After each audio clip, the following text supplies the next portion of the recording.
കറി വെക്കാൻ ഒന്നും ഇല്ലാത്തപ്പം orange തൊലിയെങ്കിൽ orange തൊലി വല്ലഭന് പുല്ലു ആയുധം. നമ്മളോടെ കളിയുന്ന വീട്ടമ്മമാരോടാണോ കളിയുന്നത്?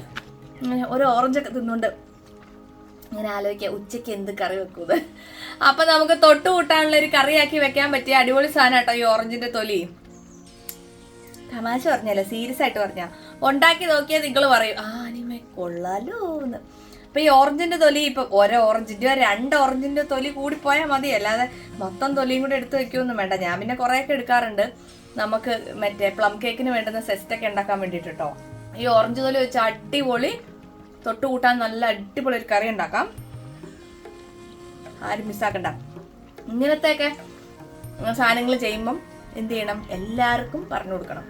അപ്പൊ എല്ലാവർക്കും ചെയ്യാലോ.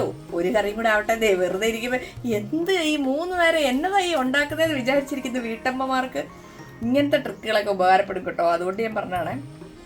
അപ്പൊ നമുക്ക് പോയിട്ട് ഓറഞ്ചൊക്കെ കഴിച്ചുകൊണ്ട് ഓറഞ്ച് തൊലി വെച്ച് കറി ഉണ്ടാക്കാം. അപ്പൊ ഞാനൊരു 2 ഓറഞ്ചിന്റെ തൊലി എടുത്തിട്ടുണ്ട് കേട്ടോ. ഇത് നമുക്ക് ചെറുതാക്കി കട്ട് ചെയ്തിട്ട് പെട്ടെന്ന് തീരുന്നേ പണി. ഒരു 10 മിനിറ്റ് കൊണ്ട് തീരാവുന്ന കേസുള്ളൂ, അല്ലാതെ വലിയ ആന പണിയൊന്നുമല്ല കേട്ടോ. ഇത് കോംപ്ലിക്കേറ്റഡ് ആക്കി വേണമെങ്കിൽ കോംപ്ലിക്കേറ്റഡ് ആയിട്ടൊക്കെ ചെയ്യാം. കുറെ സാധനങ്ങളൊക്കെ അതൊക്കെ ഇത് ആവശ്യമില്ല. ടേസ്റ്റ് നമുക്ക് അടിപൊളിയായ പോലെ. നമുക്കിത് കുരുകുരാന്നൊന്ന് അരിയാം. ഇങ്ങനെ ചെറുതാക്കി ഒന്ന് അരിഞ്ഞു കൊടുക്കാം. ചിലരിങ്ങനെ നീളത്തിൽ ഈ വെള്ളയൊക്കെ കഷ്ടപ്പെട്ടിരുന്ന് ചെത്തിക്കളഞ്ഞിട്ടൊക്കെ ചെയ്യാറുണ്ട്. പക്ഷെ അതിൻ്റെ ആവശ്യമൊന്നുമില്ല കേട്ടോ. ഇങ്ങനെ ചെത്തിക്കളയേണ്ട ആവശ്യമൊന്നുമില്ല. അതിന് നമുക്ക് വേറൊരു ട്രിക്കുണ്ട്, അങ്ങനെ ചെയ്താൽ മതി. അപ്പോൾ ദേ 2 ഓറഞ്ചിന്റെ തൊലി മൊത്തം ഞാൻ ഇതുപോലെ കുരുകുരാന്ന് അരിഞ്ഞെടുത്തിട്ടുണ്ട് കേട്ടോ. അപ്പൊ ഇതിനൊരു കമർപ്പുണ്ടാവും. അപ്പൊ നമ്മൾ ചുമ്മാ ഒന്ന് വെള്ളത്തിൽ ഒന്ന് തിളപ്പിച്ച് അങ്ങ് ഊറ്റിയെടുക്കുവാണെങ്കിൽ അതിന്റെ ആ ഒരു കട്ടങ്ങ് പോകും കേട്ടോ. ഇങ്ങനെ കുരുകുരാന്ന് അരിഞ്ഞിട്ടിട്ട് ഇതിന്റെ ടേസ്റ്റ് ഇഷ്ടപ്പെടുന്നവരും ഉണ്ട്, അല്ലാത്തവരും ഉണ്ട്. അപ്പം ജസ്റ്റ് അതൊന്ന് വെള്ളത്തിലിട്ടൊന്ന് തിളപ്പിച്ച് ഊറ്റിയെടുത്താൽ നമുക്ക് പ്രത്യേകിച്ച് പിന്നെ വേറെ ആ ഒരു കട്ടുണ്ടാവില്ല. അപ്പൊ ഞാനിതൊന്ന് വെള്ളത്തിലിട്ടിട്ട് ഒന്ന് തിളപ്പിച്ച് ഊറ്റിയെടുത്തോണ്ട് വരാം. ഇത് ഞാനുണ്ടല്ലോ ഒരു തിളപ്പിച്ച് നന്നായിട്ട് തിളപ്പിച്ചിട്ട് ഒരു 5 മിനിറ്റ് ഒന്ന് തിളപ്പിച്ചിട്ട് ഊറ്റിയെടുത്തോണ്ട് വന്നാണേ ഈ ഓറഞ്ചിന്റെ തൊലി. ഇനി നമുക്ക് ലേശം പുളിയൊന്ന് വെള്ളത്തിലിടാം. ഇതിങ്ങനെ എടുത്തിട്ട് ഇത് ചെയ്യാത്ത ആരെങ്കിലും ഉണ്ടാവോ എനിക്ക് അറിയത്തില്ല. ഒരു പുളി അങ്ങനെ പോയത്.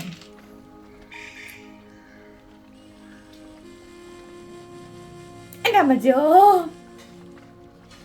ഇങ്ങനെ തിന്നാത്ത ആരെങ്കിലും ഉണ്ടാവോ? പുളി ഞാൻ വെള്ളത്തിലിട്ട് വെച്ചിട്ടുണ്ട്. പിന്നെ നമുക്ക് ഇഞ്ചി വേണ്ട കേട്ടോ ഈ കറിക്ക്. പിന്നെ വേണ്ടത് ഇച്ചിരി ചെറിയുള്ളിയും പച്ചമുളകും വെളുത്തുള്ളിയും ഒരു കഷ്ണം ശർക്കരയും, അത്രയും മതി കേട്ടോ. നമുക്ക് ഇതെല്ലാം ഒന്ന് റെഡിയാക്കിയിട്ട് അടുപ്പ് വെച്ചിട്ട് ഞാൻ ബാക്കി എങ്ങനെയാണ് ഉണ്ടാക്കുന്നതെന്ന് കാണിച്ചു തരാം. മിക്കവരും ഉണ്ടാക്കുന്നതായിരിക്കും, ആരേലും ഉണ്ടാക്കാത്തുണ്ടെങ്കിൽ. അപ്പൊ ഇനി നമുക്ക് കറി ഉണ്ടാക്കാം.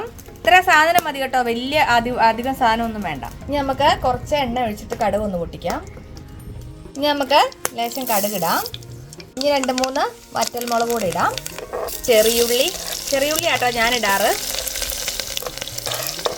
പിന്നെ 2 പച്ചമുളക്, നമ്മുടെ വീട്ടിലെ എരിവിൻ്റെ കണക്കിന് കേട്ടോ. ഇവിടെ എല്ലാവരും അത്യാവശ്യം എരിവ് കൂട്ടുന്നവരായതുകൊണ്ട് 2-3 ഇട്ടിട്ടുണ്ട്. പിന്നെ കുറച്ച് വെളുത്തുള്ളി. ഇത് നമുക്കൊന്ന് വഴറ്റിയെടുക്കാം. ലേശം ഉപ്പിട്ട് വഴറ്റാം. ഇനി നമുക്ക് അതൊന്ന് വാടിക്കഴിയുമ്പോൾ നമ്മുടെ ഓറഞ്ചിൻ്റെ തൊലി ഇട്ട് കൊടുക്കാം. അതും കൂടെ എണ്ണയിൽ കിടന്ന് ഒന്നങ്ങ് വഴലട്ടെ.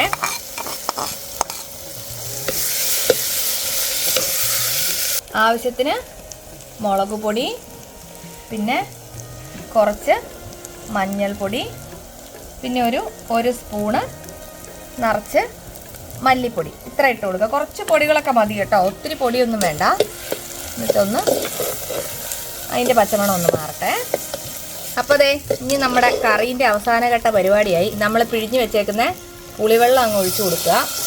പിന്നെ ഒരു കഷ്ണം ശർക്കര ഇട്ട് കൊടുക്കുക. ഇനി അത് അവിടെ ഇരുന്ന് ഒന്ന് കുറുകി വരുമ്പം പരിപാടി കഴിയും കേട്ടോ. അപ്പോൾ ദേ ഇത് കണ്ടോ, എണ്ണയൊക്കെ തെളിഞ്ഞ് നല്ല റെഡി ആയിട്ടുണ്ട് കേട്ടോ. ഇനി നമുക്ക് ഇതൊന്ന് കോരി ഒരു പാത്രത്തിലേക്ക് എടുക്കാം. എന്നിട്ടൊന്ന് കഴിച്ചു നോക്കാം. ഉണ്ടാക്കിയ പിന്നെ എനിക്ക് ചൂടാറാനുള്ള മറ്റേ ക്ഷമയില്ല, അതാണ് എൻ്റെ വിഷയം. നമ്മൾ പുളിയിഞ്ചിയും ഉള്ളിത്തീയലൊക്കെ വെക്കൂലേ, തിന്നിട്ട് പറയാം. അങ്ങനത്തെ ഒരു ടേസ്റ്റ് ആട്ടോ. അപ്പോൾ നമുക്ക് മറ്റേ ചോറിൻ്റെ ഒക്കെ കൂടെ സൈഡിൽ ഇച്ചിരി ഒഴിച്ചിട്ട് ചോറ് കഴിക്കാൻ അടിപൊളി കറിയാണിത്.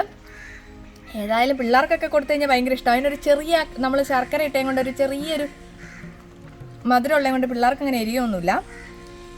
വെറുതെ ആണെങ്കിലും ഇങ്ങനെ തോണ്ടി തിന്നാൻ ഭയങ്കര ഇഷ്ടം തോന്നുന്നൊരു സാധനം കേട്ടോ.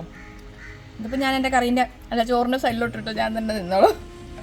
കറി വെക്കാൻ ഒന്നും ഇല്ലാത്തപ്പം ഓറഞ്ച് തൊലിയെങ്കിൽ ഓറഞ്ച് തൊലി വല്ലഭന് പുല്ലു ആയുധം.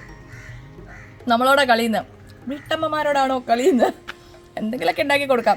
പക്ഷെ നല്ല ടേസ്റ്റ് ഉണ്ട് കേട്ടോ കഴിക്കാൻ. ഉണ്ടാക്കി നോക്കണേ. കഴിച്ചു കഴിഞ്ഞാൽ എന്തല്ല എല്ലാവരും അടിപൊളിയാന്ന് പറയും. അപ്പം അടുത്ത വീഡിയോ കാണാം. അതുവരെ ബൈ.